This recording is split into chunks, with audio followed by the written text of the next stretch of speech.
வணக்கம்.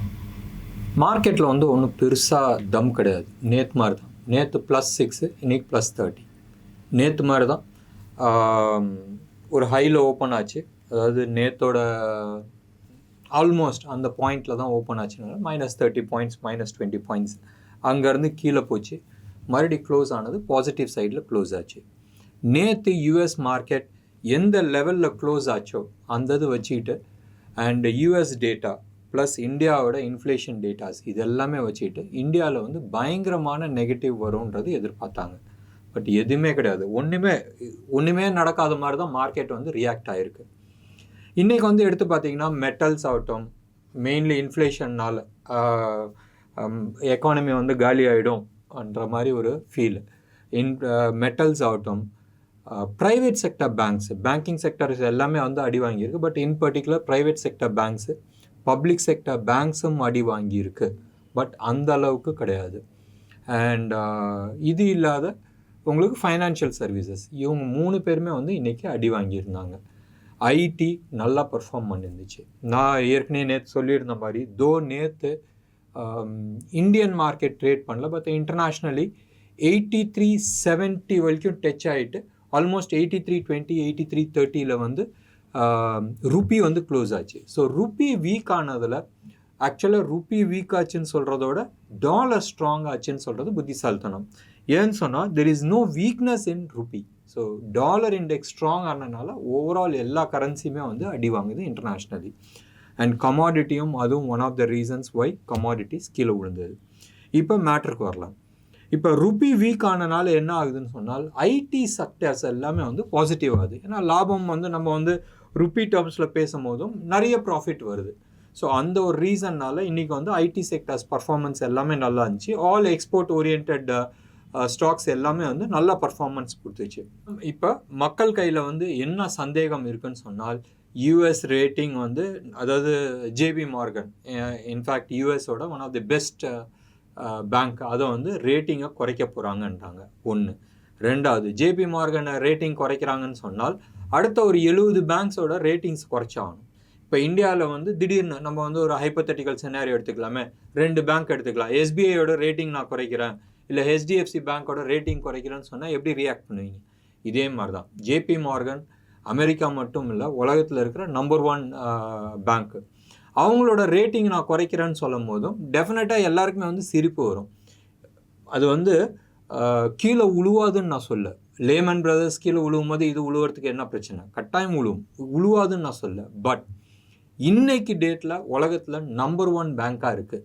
அதோட ரேட்டிங் குறைக்கும் போதும் வேறு என்ன நடக்கும், மற்ற பேங்க்ஸ் எல்லாம் என்ன சொல்லுவாங்கன்றது ஒரு கேள்விக்குறி வருது. ஒன்று. ரெண்டாவது, ஓவரால் யூஎஸ் எக்கானமி கொஞ்சம் சரி இல்லைன்னு சொல்லிட்டு அவங்களோட ரேட்டிங்கை குறைச்சிருக்கிறாங்க. பட் இன்னைக்கு இருக்கிற சூழ்நிலையில், இப்போ இருக்கிற சூழ்நிலையில் யூரோப்பை விட்டுருங்க. யூரோப்பில் வந்து ஏற்கனவே நிறைய பிரச்சனைகள் ஓடிட்டுருக்கு. நம்ம அதுக்குள்ளே நம்ம போகலை. பட் இன்னைக்கு உலகத்தில் எக்கானமி வைஸ் நம்ம எடுத்துக்கிட்டோம்னா எல்லாருமே வந்து யூஎஸ்க்கு யார் எக்ஸ்போர்ட் பண்ணுறாங்கன்ற லெவலில் தான் நம்ம வந்து பார்த்துக்கிட்டு இருக்கோம். ஒன்று. ரெண்டாவது வந்து யூஎஸில் வந்து ஒரு மேஜர் டிரான்சிஷன்ஸ் நடந்துகிட்ருக்கு. அவங்க மோஸ்ட்டாக எல்லாத்தையுமே வந்து அவுட் சோர்ஸ் பண்ணி ப்ரொடக்ஷன்ஸ் பண்ணிட்டு இருந்தாங்க. இப்போ அவங்க ஊர்லேயே ப்ரொடக்ஷன் பண்ணுறதுக்கு நிறைய ஏற்பாடு நடந்துகிட்ருக்கு. அது வந்து சிப் ஆகட்டும், இல்லை பேட்ரிஸ் ஆகட்டும், இல்லை எலக்ட்ரிக் கார்ஸ் ஆகட்டும், அவங்க ஊர்லேயே ப்ரொடக்ஷன் பண்ணுன்றது ஒரு குறிக்கோளோடு வச்சு சில விஷயங்கள் பண்ணிக்கிட்டு இருக்காங்க. பட் ஸ்டில் அவுட் சோர்சிங் நடந்துகிட்டு தான் இருக்குது, இல்லைன்னு நான் சொல்ல. ஏன்னா cost of production and US வந்து ஜாஸ்தியாக இருக்கும். இப்போ அது மாதிரி ஒரு எக்கானமியை வந்து நீங்கள் டவுன்கிரேட் பண்ணுறேன்னு சொன்னால் உலகத்தில் மற்ற எக்கானமியெல்லாம் என்னான்னு சொல்லுவோம். அது வந்து ஜெர்மன் ஆகட்டும், ஃப்ரான்ஸ் ஆகட்டும், ரஷ்யா ஆகட்டும், சைனா ஆகட்டும், ஜப்பான் ஆகட்டும், இதெல்லாம் வந்து என்னான்னு சொல்லுவோம். பட் ஓவரால் உலகத்தில் எல்லா இடத்துலையுமே வந்து எனக்கு மாதம் வருமானம் என்ன இருக்கோ அண்ட் எனக்கு எவ்வளோ கடன் இருக்குன்னு சொன்னால் இந்த இது வந்து ஏறிக்கிட்டே போயிட்டுருக்கு. அதாவது என் வருமானம் குறைஞ்சிட்ருக்கு, கடன் ஏறிக்கிட்டே போயிட்டுருக்கு. இது கடன் ஏறுறதுல இன்னொன்று பிரச்சனை என்னன்னு சொன்னால், இப்போ இந்த இன்ட்ரெஸ்ட் ரேட் இன்க்ரீஸ் பண்ணுறாங்களே, அந்த இன்ட்ரெஸ்ட் ரேட் இன்க்ரீஸ் பண்ணுறனாலே வட்டி இருக்குல்ல, அந்த வட்டி வந்து பெருசாக கட்ட வேண்டிய சூழ்நிலையில் இருக்குது. இப்போ யூஎஸோட எக்கானமியை எடுத்து பாருங்களேன். போன வருஷம் வந்து க்ளோஸ் அபவுட் $450 to $500 billion வந்து வட்டி கட்டினாங்க. இந்த வருஷம் 2023ல $1 trillion நினச்சி பாருங்களேன், $1 trillion வந்து வட்டி மட்டும் போகுது. அப்போ டெஃபினட்டாக அதுக்கான எதிரொலி மார்க்கெட்டில் காட்டும். அதுதான் நடந்துகிட்ருக்கு. இந்த ஒரு ரீசன்னால் யூஎஸ் மார்க்கெட் நேற்று வந்து கீழே விழுந்துச்சு. இந்தியா தோ இன்ஃப்ளேஷன் வந்து ஹையாக இருந்துச்சு. அந்த இன்ஃப்ளேஷன் வந்து 7.44% இருந்துச்சு. அந்த 7.44 எதனால் வந்துச்சுன்னு சொன்னால் ஃபுட் ஐட்டமில் மெயினாக வந்து தக்காளி அது குறைஞ்சிக்கிட்டு வந்துகிட்டு இருக்கு. 120, 130, 140 இப்போ $70 வந்துடுச்சு. சென்னையில் ரீட்டைல் ப்ரைஸ், நான் வந்து ஹோல்சேல் ப்ரைஸ் சொல்ல, நான் ரீட்டைல் ப்ரைஸ் சொன்னேன். இன்னைக்கு காலையில் கடையில் என்ன ரேட் விற்றுச்சு, ஆல்மோஸ்ட் $70 சென்னையில் வந்து விற்றுக்கிட்டு இருந்துச்சு. வெங்காயம் விலை நல்லா மேலே ஏறிச்சு, அதுவும் வந்து இப்போ கண்ட்ரோல் ஆகிருக்கு. அரிசி விலை ஏறி இருக்கு. அரிசி விலை இந்த ரஷ்யா யுக்ரைன் போர் அந்த பஞ்சாயத்தில் வந்து அரிசி விலை வந்து ஆல்மோஸ்ட் 8-10% இன்க்ரீஸ் ஆகிருக்கு. அது குறையுமான்றது தெரியாது. டெஃபினட்டாக வந்து அது குறையறதுக்கான டைம் பிடிக்கும். இது இல்லாத கோதுமை இப்போ சீசன் வருதுல்ல, நம்ம என்ன சொல்கிறது, ஃபெஸ்டிவ் சீசன் வருது. டெஃபினட்டாக வந்து கவர்மெண்ட் அதெல்லாமே வந்து கவனிப்பாங்க. இது ஒரு சைடு இருக்கட்டும். பட் ஓவரால் இந்தியன் எக்கானமி சரியான லொக்கேஷனில் இருக்குது. ஸோ சப்போஸ் நம்ம வந்து ஒரு ஹைப்போதெட்டிக்கல் சினாரியோ எடுத்துக்கலாம். இப்போதைக்கு வந்து மார்க்கெட் வந்து ஒன்றும் பெருசாக குறையில. நம்ம 20,000 கிட்ட இருந்தோம், இப்போ 19,200 இருக்கிறோம். நேற்று வந்து டச் பண்ணிட்டு வந்துச்சு, இன்றைக்கும் அந்த லெவலுக்கு போகலை. 300 லெவலுக்கு போச்சு. ஆல்மோஸ்ட் ஒரு 60 பாயிண்ட் மேலே வந்து ரிவர்ஸ் ஆகிடுச்சு. தோ இதை வந்து ஒரு இன்சைட் பாராக இருந்திருக்கும். மேலே வந்து ஒரு 30 பாயிண்ட் அப்படி மேலே எட்டி பார்த்துச்சு. டெக்னிக்கலாக நீங்கள் வந்து எடுத்து பாருங்களேன், 3 வாரம் வந்து குறைஞ்சிச்சு. அதாவது வீக்லி சார்ட்டில் வந்து 3 வீக்ஸ் வந்து குறைஞ்சிச்சு. லோவர் க்ளோஸ் பண்ணது வந்து ப்ரீவியஸ் க்ளோஸோட லோவில் க்ளோஸ் ஆச்சு. பட் இன்னொன்று விதத்தில் நீங்கள் டெக்னிக்கலாக எடுத்து பார்த்தீங்கன்னா, போன வாரம் மோட லோ எடுத்துக்கிட்டிங்கன்னு சொன்னால் அது வந்து இன்சைட் பாராக இருந்துச்சு. அதாவது 2 வாரத்துக்கு முன்னாடி இருந்த ஹையை லோவை வந்து கட் பண்ணல, இது இன்சைட் பாராக இருந்துச்சு. ஸோ இன்சைட் பார் இருந்துச்சுன்னு சொன்னால் ரிவர்சல் இருக்கிறதுக்கான பாசிபிலிட்டிஸ் இருக்குன்றது நம்ம சொல்லலாம். இது ஒன்று. டெக்னிக்கலாக சூப்பராக விளாண்டாங்க. மண்டே இன்றைக்கி எடுத்து பார்த்தீங்கன்னா ஒரு hammer formation, Tuesday leave, Wednesday இன்றைக்கி எடுத்துக்கிட்டாலும் ஒரு ஹேமர் ஃபார்மேஷன் இதாகிடுச்சா. இன்னொன்று விதத்தில் நீங்கள் எடுத்து பார்த்தீங்கன்னா போன வாரத்தோட லோ 19,412, இந்த வாரத்துக்கான க்ளோஸு, அதாவது நேற்று க்ளோஸ் எடுத்துக்கிட்டிங்கன்னா 19,457. ஸோ 12க்கு மேலே ஆல்மோஸ்ட் ஒரு 40-45 பாயிண்ட் மேலே வந்து க்ளோஸ் பண்ணியிருக்கிறாங்க. இன்றைக்கி க்ளோஸ் வந்து 19,465. எப்படி கேடியாக வந்து வேலை பண்ணிகிட்ருக்காங்க. ஸோ மார்க்கெட் வந்து டெக்னிக்கலி ப்ரீவியஸ் வீக் லோவோட மேலே தான் வந்து க்ளோஸ் பண்ணுறாங்க. ஒன்று. ரெண்டாவது 19,400 லெவல் ஒரு இம்பார்ட்டன்ட் சப்போர்ட் ஜோன். அந்த சப்போர்ட் ஜோனுக்கு மேலே தான் வந்து க்ளோஸ் பண்ணுது.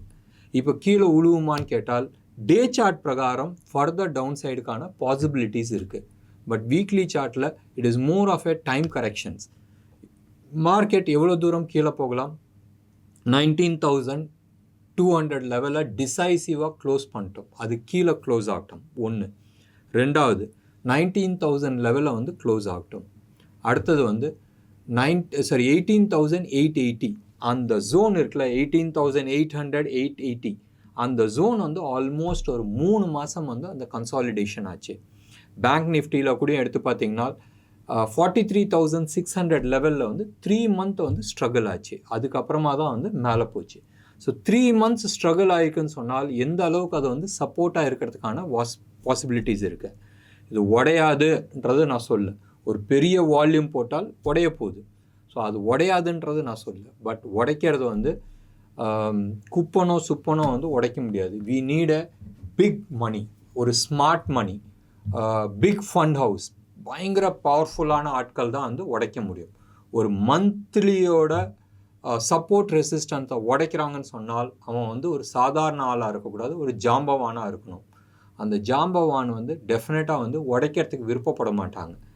எஃப்ஐஐஸ் நீங்கள் எடுத்து பாருங்கள், ஏப்ரல் 21 இருந்து ஜூலை வரைக்கும் நீங்கள் எடுத்துக்கிட்டிங்கன்னா க்ளோஸ் டு அபவுட் 86,000 crores வந்து இன்வெஸ்ட் பண்ணியிருக்கிறாங்க. எவ்வளோ பாயிண்ட்ஸ் மேலே போச்சு? ஆல்மோஸ்ட் 2,500 பாயிண்ட்ஸ் மேலே போயிருக்கு. இப்போ ஆகஸ்ட்டில் ஆல்மோஸ்ட் அபவுட் 9,800 crores வந்து விற்றுருக்குறாங்க. எவ்வளோ கீழே வந்திருக்கு? 600-700 பாயிண்ட் கீழே வந்திருக்கு. ஸோ ஒன்றும் பெருசாக வந்து நஷ்டம் வரல. இதில் ஒரு இம்பார்ட்டண்ட் இன்ட்ரெஸ்டிங்கான பாயிண்ட் நீங்கள் எடுத்து பார்த்தீங்கன்னா, நிஃப்டியில் 75,000 கோடின்னு வச்சுக்கலாமே, ஏறினது வந்து 2,500 பாயிண்ட்டு. ஸோ 75,000 கோடி டிவைடட் பை 2,500 கோடி பார்த்தா 30 கோடி வருது.